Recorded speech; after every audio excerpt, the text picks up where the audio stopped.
Well, this is a great group. I'm really excited to have all you guys here today. We'll just jump right into things now. Tree inventories. This is important for everybody. Before we get into inventories, though, it's good to just sort of revisit what's so great about trees.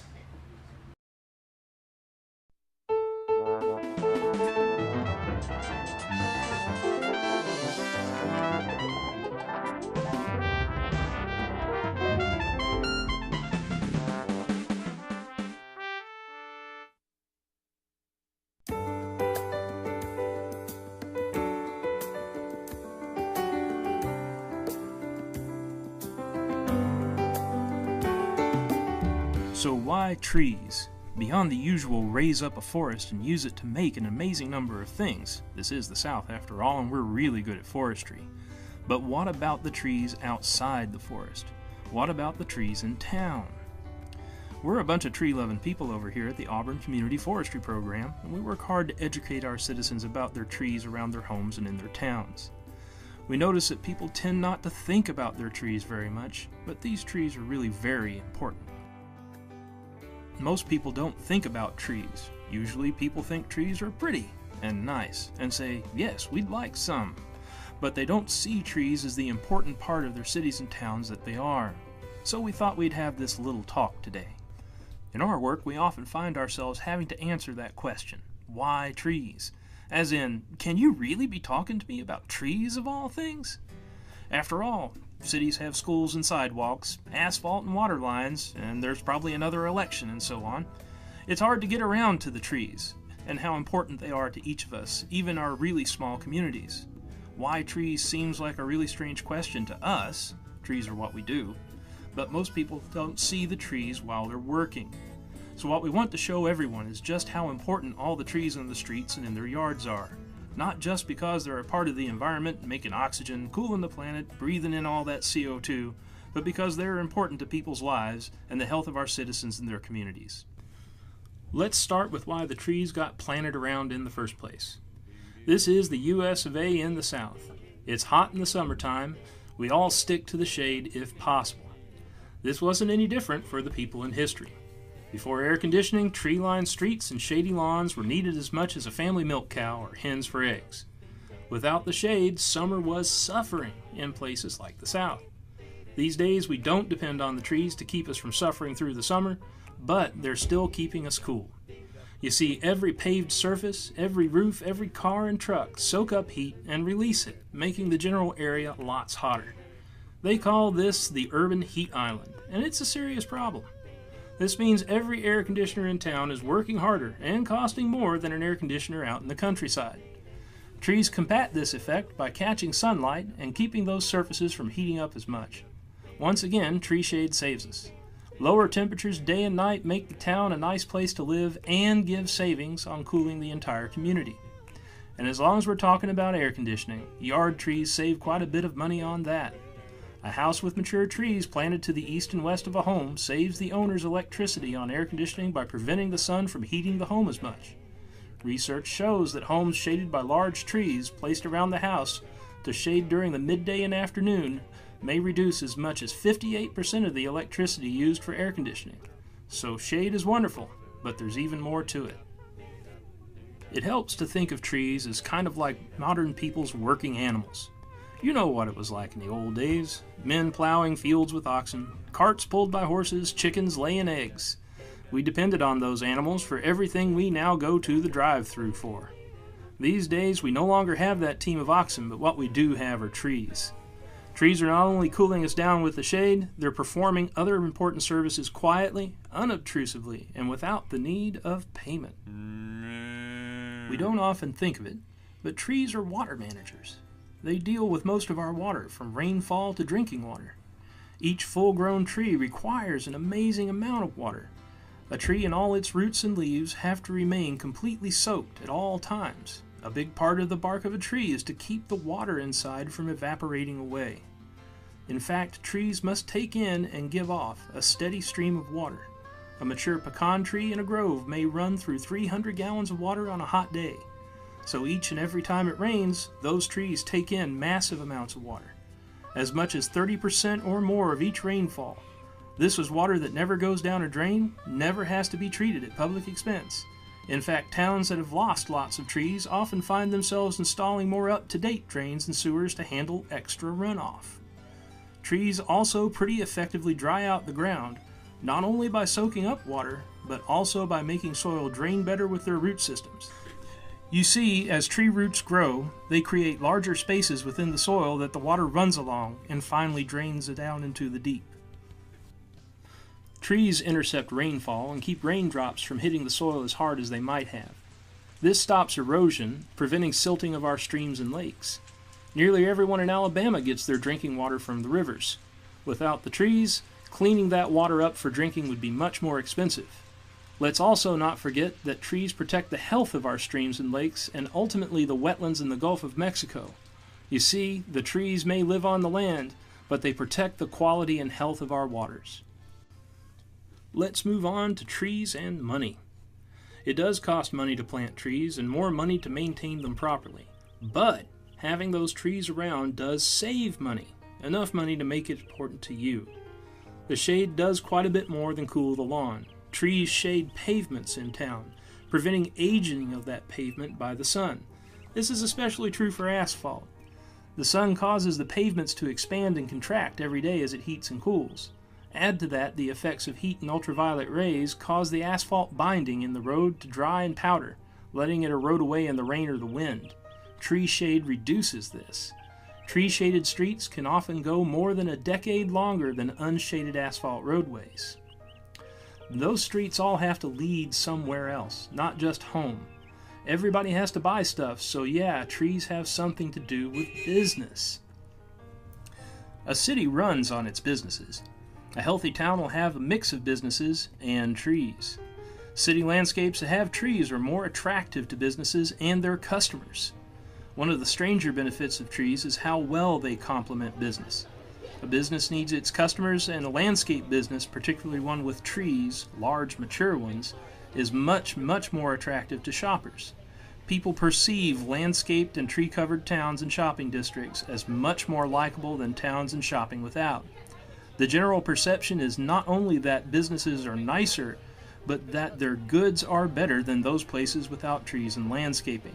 And it only gets better from here. People will also travel longer distances to shop in tree-covered areas. Businesses preferentially locate in storefronts with trees. Plus, there is good evidence to believe that shoppers will pay more for goods purchased in a tree-covered area. Real estate also benefits by trees. Ask a realtor. They'll tell you that property with large trees that are well tended in front of a home will be looked at by more buyers than a home without trees. Trees actually add value to a home's purchase price or rent dollars to a rental property. So we've talked quite a bit about what the trees are doing for town and its businesses, helping out, saving money, making money, and whatnot. But what about us? People are the most important part. We're the modern people walking on streets and driving cars. Our ancestors may have carved our civilization out of a forest, but we hardly have a thing to do with trees in our everyday lives now. Well, it turns out that we may have come out of the forest, but we never stopped needing trees.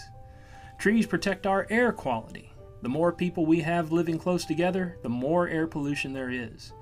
We almost all have to drive a car, our houses burn gas, most of us have a fireplace or grill, and many businesses have to release some sort of smoke.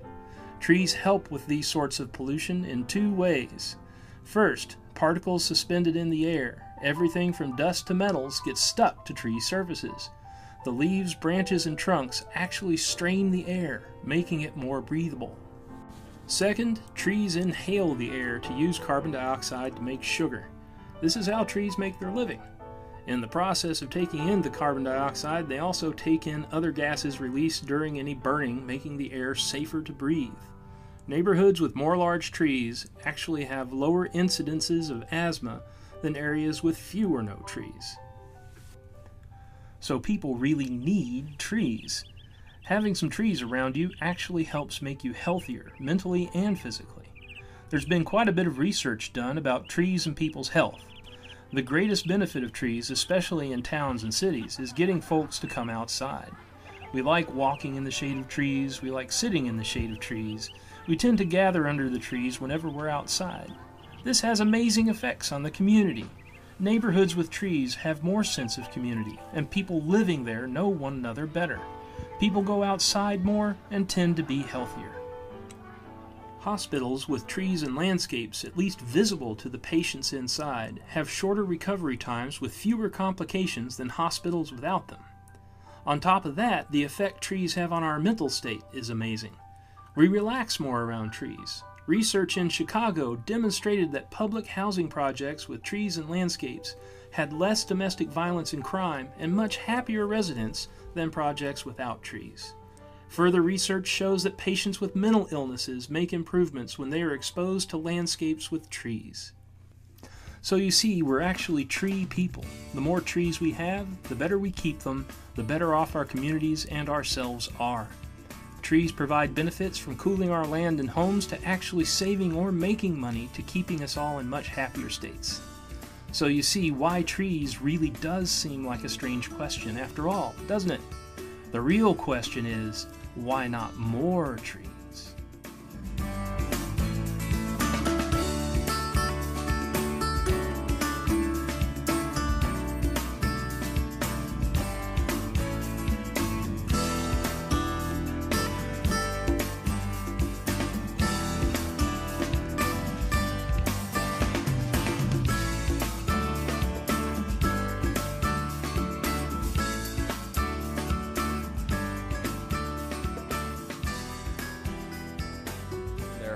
Tree benefits. This is all review for most of you guys.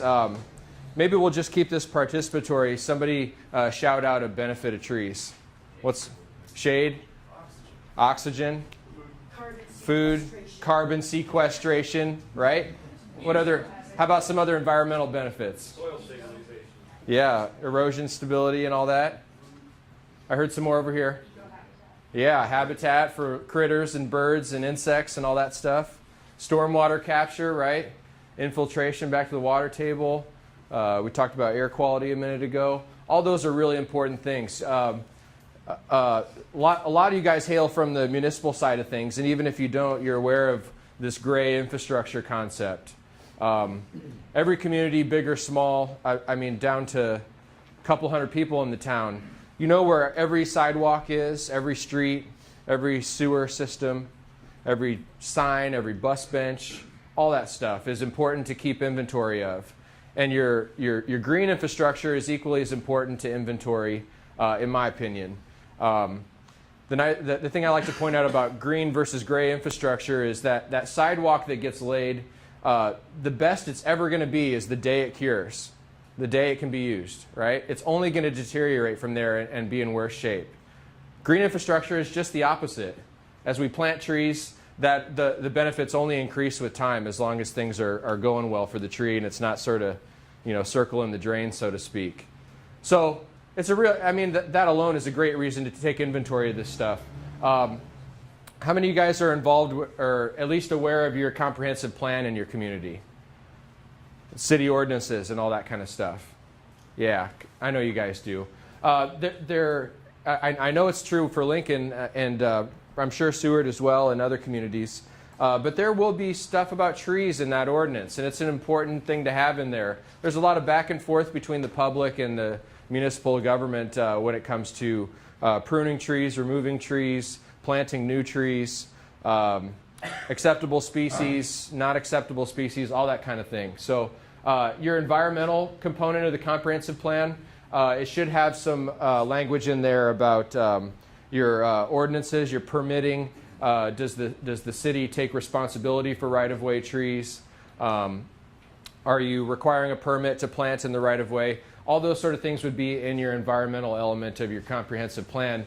And then your transportation section, of course, isn't directly related to trees, but it should speak to street trees and the right-of-way and all those. A lot of them are kind of legal aspects, really. So, can you see okay from me here? Great. So in the management plan, you've got your maintenance standards, the inventories that we'll get into in more depth, work records, what have you done in the past? That's always important to know from time to time. the plan for continuing to plant in your community. What's the plan there? What's the funding available? Where is it coming from? All those things can be part of the comprehensive plan as it relates to your planting initiatives. And same with the removals. How do you permit that stuff? How do you take care of it? Who's responsible? The tree selection process, we'll get into this in a little more depth, but I always like to encourage communities to have maybe a list of species that are either prohibited or discouraged rather than a list of accepted species. You're sort of setting a glass ceiling for diversity when you only have a list of 2-3 dozen trees that are accepted in the community, and I've encountered that sometimes. And have been fairly successful getting people to sort of backpedal, go in front of city council and regroup and focus more on the trees that the community needs fewer of or has problems with rather than limiting what trees are accepted in the community.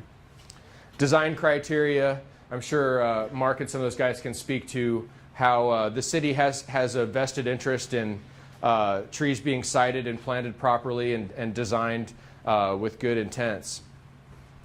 Personnel training and development, that's kind of today, right? A lot of you are maybe not necessarily fulfilling a requirement, but you have supervisors that encourage you to continue to learn more, and that's just huge. I mean, that's how this kind of stuff that you see outside you happens, by people being supportive of continuing to learn and push the envelope a little bit. And then, of course, just sort of working together with other agencies that may or may not be indirectly involved with tree planting. So tree inventories are great for a number of reasons. Mostly what it's all about, though, is just figuring out where things are, what they are, and what condition they're in. Most of the time you're going to have, obviously, your hard numbers. In some cases, you'll even have locations for each of those assets. What species each tree is, the condition, and then all this gives you some reports that generate a sort of snapshot of the community and what things look like throughout the city of Lincoln or Seward or Omaha or Fairbury or wherever. So just a critical tool for managing this green infrastructure, as we're going to refer to it. And we got to have stuff right in the comprehensive plan in both of those sections. This can be a great tool for improving efficiency. I'll probably be using City of Lincoln as an example a lot today. They already have a GIS department that's tracking all these other green or gray infrastructure assets, and your tree inventory can become just another layer of data on top of all that other infrastructural information. And that can improve the efficiency of workload by generating work orders right off the inventory. So crew A is going to deadwood prune trees 455 and 315. You see how this can sort of turn the inventory into a living document instead of something that requires work and effort and conscious thinking to go back and update from time to time. That's extra work instead of saving work and streamlining the process of managing the community forest. And for all the, I'm preaching to the choir here today, but you guys all have folks above you that may or may not agree with the need for additional funding, staffing, that sort of thing. And it's all about this, right? This is, a money, an argument or a putting forth a notion that there is money to be saved or made along the way is much more effective with council and administration in most cases than warm fuzzy feelings about environmental benefits. We can now calculate those environmental benefits into real dollar values that speak much better to the suits, if you will. So who needs inventories? Municipalities are a no-brainer. College campuses I've seen do inventories for just keeping tabs on what their trees are and where they are and what condition they're in. School districts, I haven't seen quite as much of that. Homeowners associations, I have, though, where a homeowners association will get a project together to just inventory all their right-of-way trees that they sort of manage as an association. And there's probably others as well. I've spoke to at least a couple private contractors that will do inventories for clients that have, expansive properties, and it's a good management tool, just like it is on a larger scale for the city. Inventories not only give you an accurate picture of the current conditions of the forest, they tell a story of what the urban forest will look like in the future. How would that be? What's an inventory you're going to do that tells you about the future, maybe? Yeah. It's you can use your inventory to go find where all your ash trees are, get a sense of how many less trees you may have down the road as mortality ramps up and that mortality curve comes and goes. That's a good example. But the inventories, unless you're doing an integrated GIS-based inventory that's very time intensive, a windshield survey or something like that is useful. But it's really just that quick look in time that's only going to be as valid as it is fresh and new. And so it's important to not only get that snapshot from time to time, but with a GIS-based inventory, you can have something that moves on and continues to evolve and develop. On the city level, you're doing long-term planning, you're doing maintenance of your trees, you're keeping the tree species list current.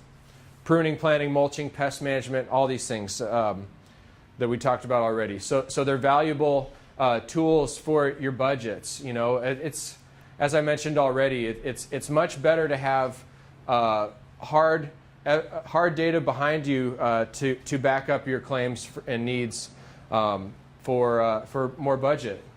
And so this is a great way to do that. The insect and disease issues that was just mentioned earlier is an important thing for inventories to help with. Utility companies, this is their bread and butter.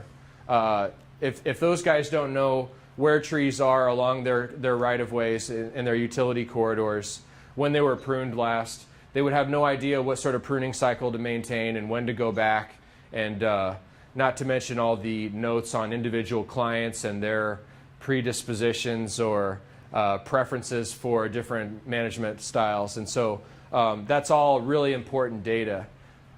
On the municipal side, one of the things about tree inventories is lots of times there's data that can go into inventories that's not very useful on the front end. But down the road, it might be really nice to go back and visit a tree that's failing and take a look at where you bought that tree. Take a look at was it balled and burlapped? Was it a containerized tree?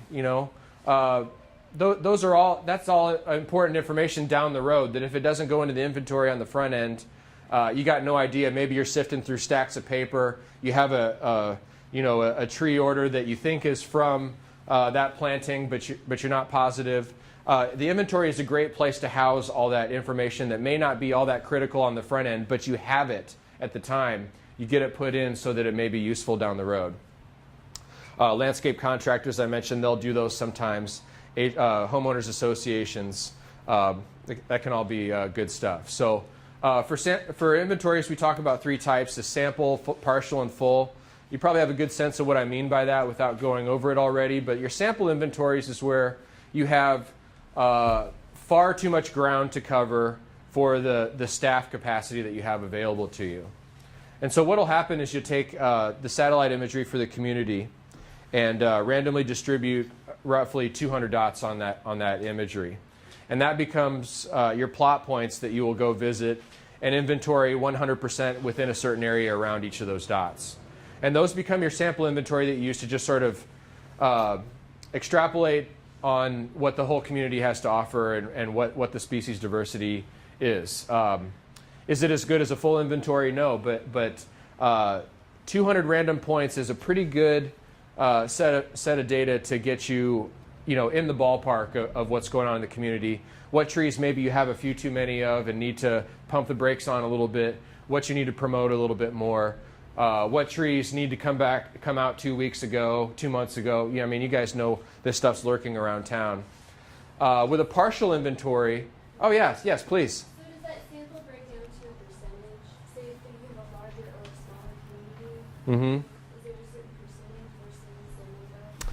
Well, what we found is that 200 is kind of the magic number for these large communities. If you plot 600 points, you're not really focusing, you're not getting a whole lot clearer of a picture for the work that goes into that. If you're only doing maybe 50 or 60 points, then it's hard to call that very representative of the community. So 200 is kind of that sweet spot. So if you have a community that's too small to plot 200 points on, then you can probably do an inventory pretty easily with even half a dozen people. What we'll usually do is get on Department of Roads website, take a look at what the linear street miles is for the community, and that can give you a good sense of how much work you have ahead of you. Because again, we're not really inventorying, even though we talk about full inventories in a minute here, we're not talking about private trees in people's backyards. That's a whole other ballgame. The city isn't managing those trees actively. It would be a nightmare trying to coordinate permission to go in, a couple 100,000 backyards. So, what size community do you have in mind? Just the thought that went through my mind. Okay. Because of the different size community. Yeah, definitely. Again, capacity may dictate that you'd want to do sort of a sample inventory. If it was a community that was more kind of Fairbury size or something like that, if we couldn't get it all done in a day or two, or there was interest in going slower than that, then I would probably split the community up into quadrants, where we're just going to focus on this area and we'll do kind of a cyclical, go around, still do a full inventory in smaller chunks rather than a sample. All right.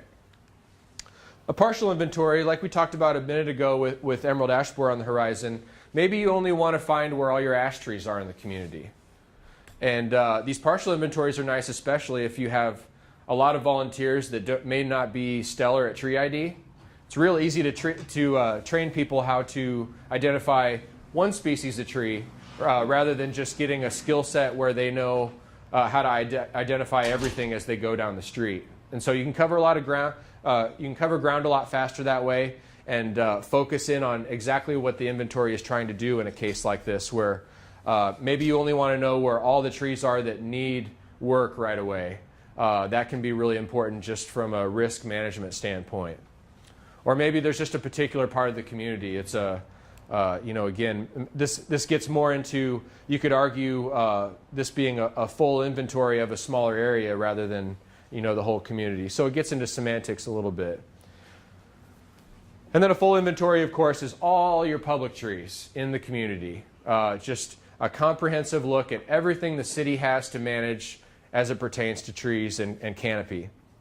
So that's right-of-ways, parks, golf courses, around the schools, anything that's public ground that has trees growing on it, right-of-ways, that would be an inventory of all that. Now, I have a handful of communities on my end of the state that sort of wash their hands of street trees, and they don't claim any liability or responsibility for them. And that may or may not shake out the way they think it will once we have an invasive pest like EAB in that community. But we have done inventories where we did not inventory any of the street trees because the city says those are the homeowner's responsibility. You prune them, you cut them down, you plant.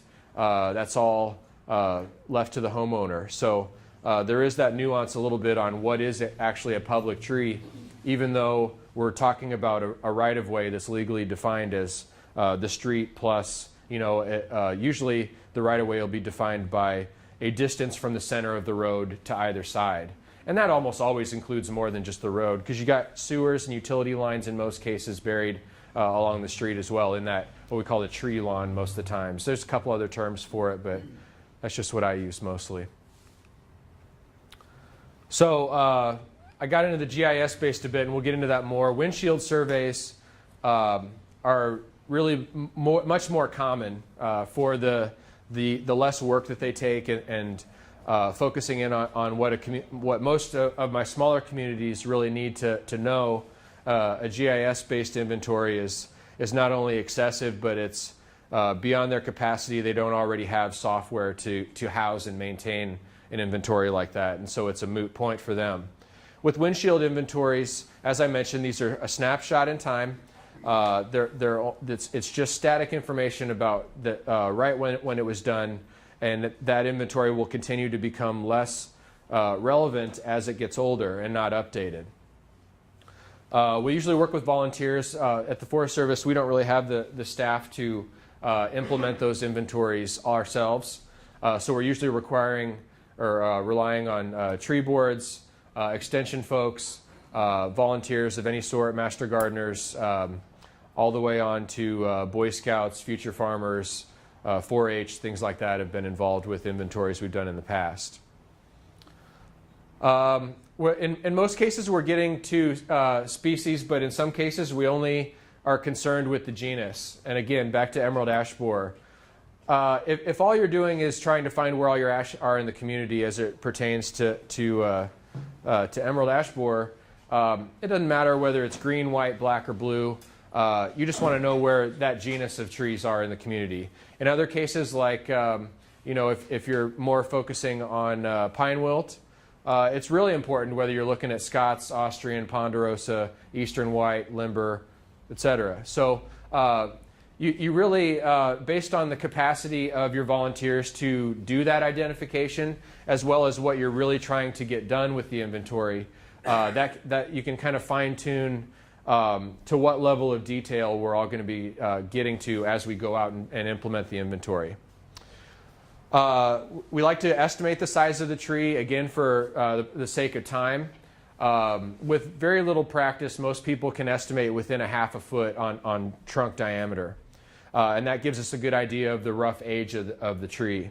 So without getting out of the car, wrapping a tape around every single tree and slowing things way down, you can usually, like I said, after a little bit of practice, you can get it inside that 6-inch increment to get you a size class for the tree.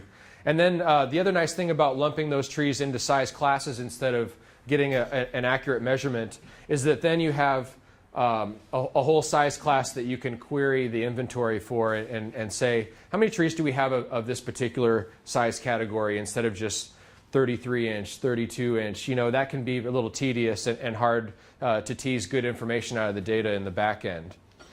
So the only exception to that might be the really young trees. We might say 0 to 3-inch, 3 to 6, and then just 6-inch increments on up from that. And then condition. This is purely subjective. There's no measurement to be made. And usually I'll do some kind of a calibration exercise with my volunteers where we'll go out in a park or something and we'll all look at a handful of trees and sort of come to a consensus on the condition of the tree that we're all looking at the same time. Just so when we split up and go to different parts of the community, we still have some degree of uniformity as those conditions are being reported. So good and fair are going to be the vast majority of the trees, the conditions that you report for your trees. The way I say it is excellent and poor are condition classes that you have to make a case for on any given tree. For a tree to be excellent, it's got to be excellent. It can't have a dang thing wrong with it. Just sited properly, vigorous, healthy, representative of the structure and the look of that species. And then poor is a tree that it's one of those should have been out last year kind of things. And so excellent and poor will be the exception to the rule, and that really gives you a more accurate look at what you have rather than starting to go out and just calling everything excellent because you just don't see a whole lot particularly wrong with it. So here's an example of how these tally sheets go for the windshield surveys where I'll typically divide volunteers into groups of 3. For the purposes of safety, of course, you want one person that's only driving. They're not rubbernecking, helping with ID, looking all over the place, running over somebody's dog. You need somebody that's just focused on the road and slowly moving down the road. In shotgun, usually you'll have your tree ID person who's particularly good at identifying the trees. They're calling out a species, a size class, and a condition to the reporter that's in the back seat in most cases. So you got a driver, a tree ID person, and a recorder. Now, if the two people that aren't driving are both good at tree ID, then you can split. Each person can do one half of the street, and you can go a little faster that way. Both of the other two people have their own sheets, and they're identifying species, diameter, and condition, and recording that themselves on either side of the road. And it's kind of 6 of one, half a dozen of the other. If you're IDing and recording, you're not going a whole lot faster with 2 people doing that than you are splitting that work in half. So it's kind of up to the group on how they want to divide that. But as you encounter a species you haven't inventoried yet, as you go, you write that species in on a new line and begin counting those. Here's your size classes that have been used in the past. Those are 8-inch increments. So again, that even makes it a little easier for that size estimation to happen. And I apologize for the light. The slides are a little hard to read. But these GIS-based inventories are something that can be integrated into the computer system that the city already has in place, if it exists. You're locating these trees by location, and so there will be GPS coordinates associated with those trees. Now, I will tell you that it can take GPS, but it's not very accurate.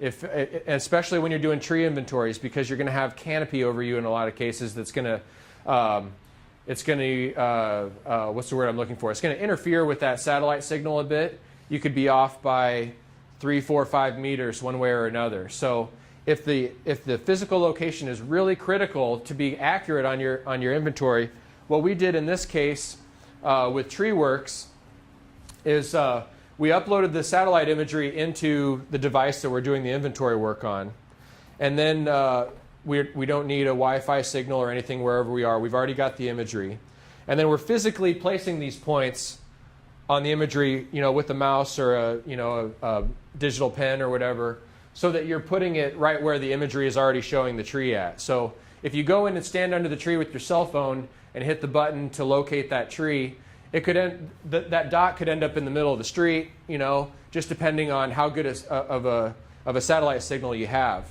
The equipment that does a much better job is very expensive. It goes in a backpack, and you're getting a much more accurate satellite signal that way.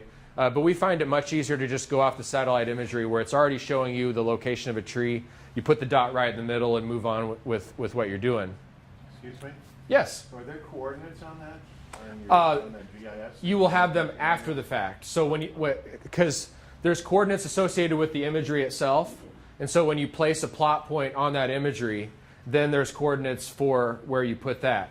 And again, they'll still be more accurate than what you get off most layperson's devices that can get a satellite signal.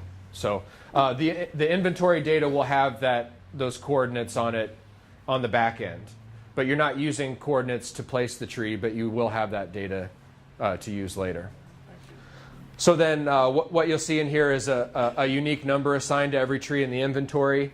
They're also, again, you won't see that very well with the lighting, but the trees are color-coded by the size class, and they're also coded by the condition that you assign to them. So even without, just if you go back into the inventory and look at the imagery itself, you can tell a lot just by, without having to sift through spreadsheets of data to find your information. You can tell a lot about the tree at any given point just by the way the symbols and color coding and numbers are used to display that.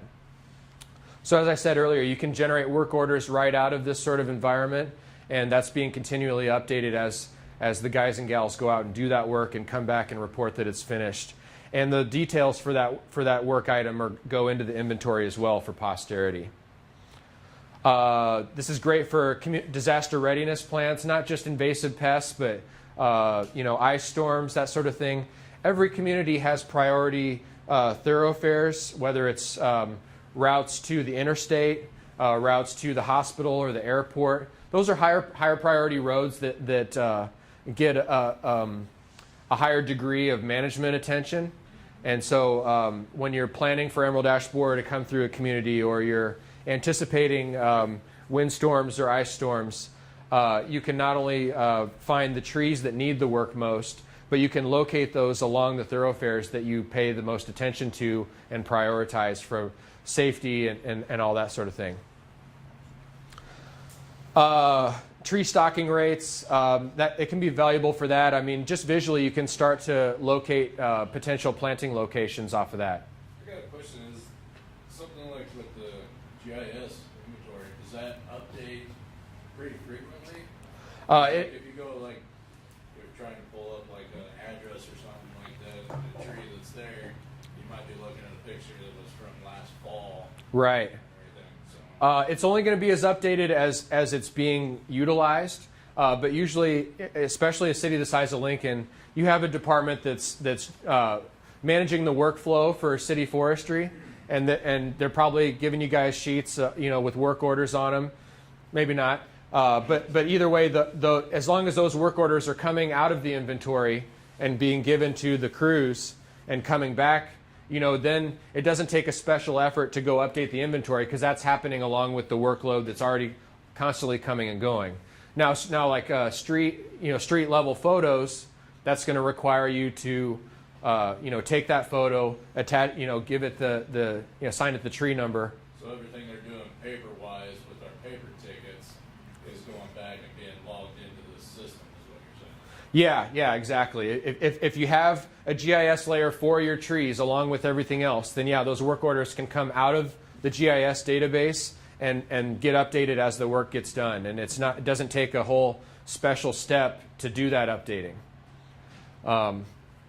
There will also, the other nice thing is this layer of tree data is not in a vacuum. It also exists with the layers for property lines, for where the sewers are, and all that kind of thing. So it's real easy without even going out into the field to go, maybe there's a neighborhood that wants to do some more tree planting.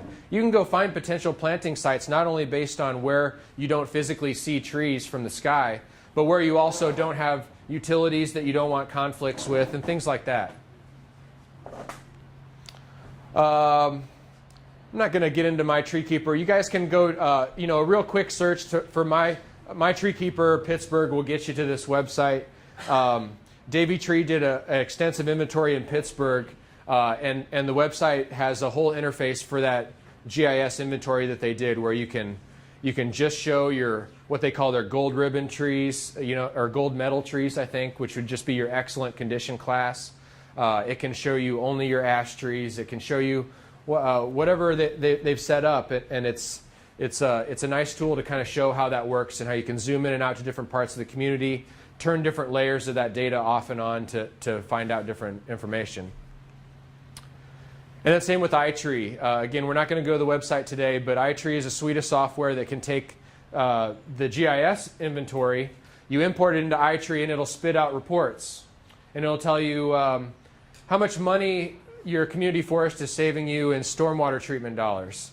It'll tell you how much money it's generating in terms of carbon sequestration and whatever price is associated with carbon sequestration. It can extrapolate that into tree growth, and you can, in some cases, even have models that project how those benefits will change over time, given some assumptions. And we'll look at some of those. So here we have just your raw numbers. If I remember right, we used North Platte. Oh yeah, there it is, North Platte. So these are inventory data from North Platte. These are just the raw numbers, total numbers of trees by species. So again, we're looking at just the genus ash in this case and all their species, 670.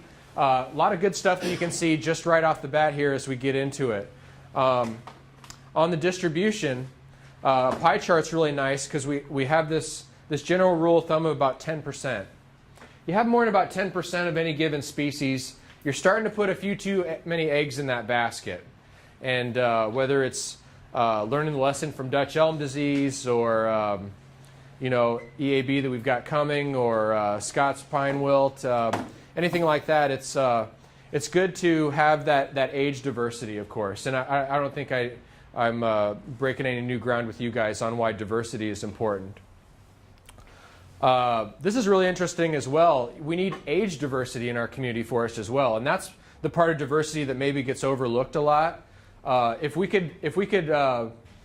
wanted to establish a new community, and we had the capacity to build every house that we needed for that community at one time, and there was a person to live in each of those homes right away, that may not be such a bad thing.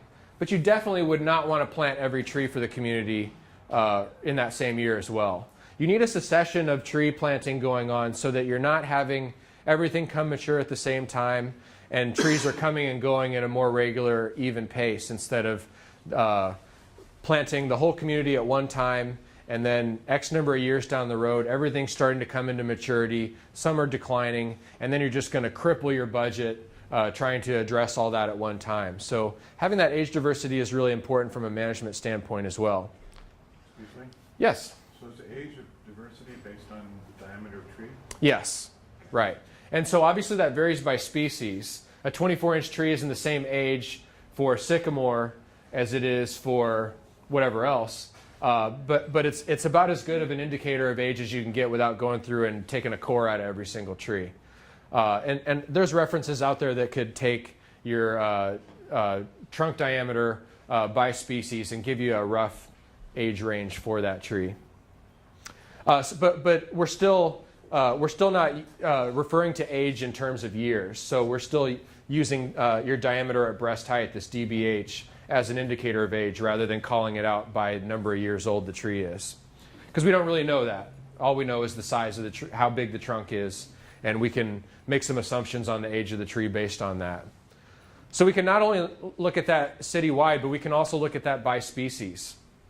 And that could be really interesting to find community trends with tree planting, trees that might have been particularly hot a while back, and now you have this spike in 18 to 24 inch catalpa or whatever. Again, these are a little hard to read at that size, but what you're seeing here is graphs that chart each individual species and color code them so you can get a sense of how long ago each species was planted a lot and whether there may be some problems down the road because of that.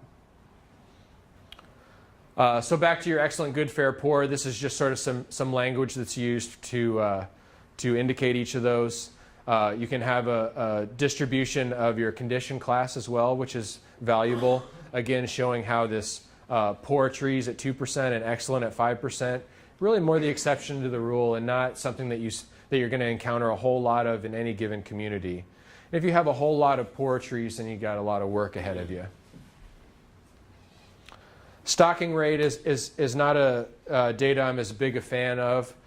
Basically what that does is it takes a pie in the sky number of 200 trees per street mile, linear street mile, and as an ideal. Now, nobody is ever going to achieve 200 trees per street mile in the state of Nebraska as I know it. And I would guess that there's probably no community in the country with 200 trees per street mile, but I could be wrong there. The reason I'm not a big fan of this is because it sets an unrealistic goal in people's minds and makes some assumptions about what they should be seeing in their community. And really, 15, 20, 25% is just fantastic for a stocking rate anywhere in the state of Nebraska. And even that's more kind of Fall City area, southeast Nebraska. That's where you might be able to get into those sort of numbers for stocking rate. So typically we see something more like 20 trees giving you roughly 10% stocking rate. And while that's not great, it gives an unnecessarily bleak look at the stocking rate for North Platte when really, they could get up into the 12, 15% and be doing really well and maybe not even realize it. So I believe that's the last one on inventories. What do you guys got on questions for inventories in general? It's a great management tool. It can be a real dinosaur to take on with the GIS based especially, but the windshield inventories do a great job for smaller community tree boards to get a sense of how that species distribution is throughout the community and use that as a guiding tool for making decisions moving forward. So how do you update your GIS or how frequently? Because things got to change over time. Yeah, right. So how do you update it or how frequently? In City of Omaha, they do it on a cyclical, kind of a quadrant basis, sort of like I mentioned earlier with the sample or the small community question. Part of why that's valuable, even if you're not going to do the whole inventory every year because you don't have the staff and capacity, if you're doing that on a cyclical basis throughout quadrants, then when it comes time to appear before a judge because someone's suing the city about a branch that fell out of a tree or hurt somebody, you can demonstrate doing diligence on monitoring the community forest on a regular basis. It doesn't require that you inventory the whole community every year or every 5 years even. If you're making an effort to go around and monitor that on a cyclical basis, it's a very valuable tool from a legal standpoint. But generally, we try to get back at least every 10 years to update those. Anything sooner than, more frequent than that is gravy for sure. But anything beyond 10 years in the community forest could have drastically changed, and that inventory you've had up to that point is pretty sketchy. Does that answer your question? Great. Anything else on inventories?